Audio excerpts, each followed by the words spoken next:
Douglas Florian, Poet and Artist by Minnie Timonette D. Illustrated by Elizabeth Wolfe. Caw, caw! Douglas Florian's father was an artist. He taught Douglas to draw. He also taught Douglas how to look at nature. Vroom, vroom. When Douglas was 10 years old, he entered a coloring contest. His picture won second place. "Look at my prize," Douglas said proudly. He had won roller skates. They sparkled like gold. One summer, Douglas signed up for a painting class at an art school. He loved it so much he decided to be an artist. He was 15 years old. When Douglas went to college, he studied art. Once he finished college, he began to sell his drawings to newspapers and magazines. He also drew pictures for children's books. At first, he illustrated other writers' stories. Then he began to illustrate books he had written himself.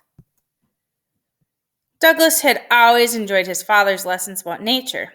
That's one reason why Douglas's first books were about nature. He wrote and illustrated true stories about butterflies, trees, frogs, seashells, turtles, and the seasons. As the years went by, Douglas wrote and illustrated more than a dozen, which means 12, children's books. Then one day, Douglas made a discovery. He was looking over some used books for sale. He opened a book called, "Oh, That's Ridiculous!"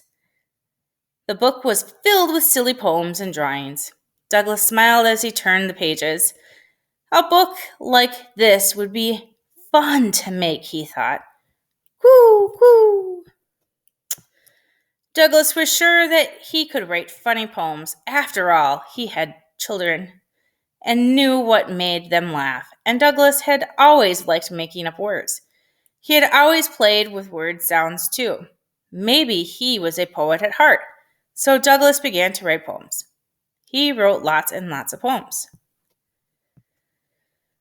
When Douglas had written about 300 poems, he mailed them to book publishers. The book publishers mailed them back. "People just don't buy books of poems," the letters said. Quack, quack.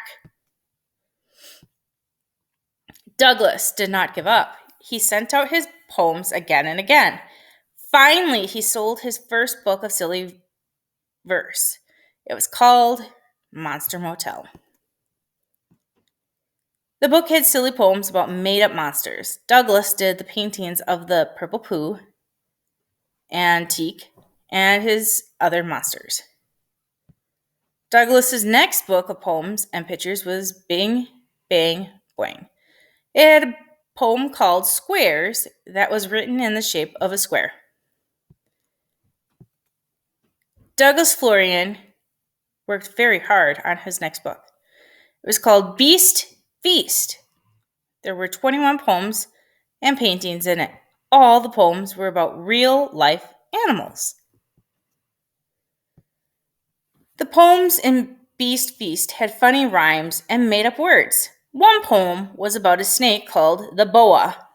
In this poem, he changed the word more to moa so that it rhymed with boa. Poetry Award. Beast Feast was a big hit. It even won an important poetry award. Douglas Florian still writes and illustrates books of poetry. He still loves it too. Responding. Think about the selection. Number 1. What were Douglas's first books about and why? Number 2. How did finding a used book help Douglas Florian become a poet? Number 3. If Douglas Florian asked you to create a monster for Monster Motel, what would you name it? Describe your monster and tell what kind of made-up words you might use.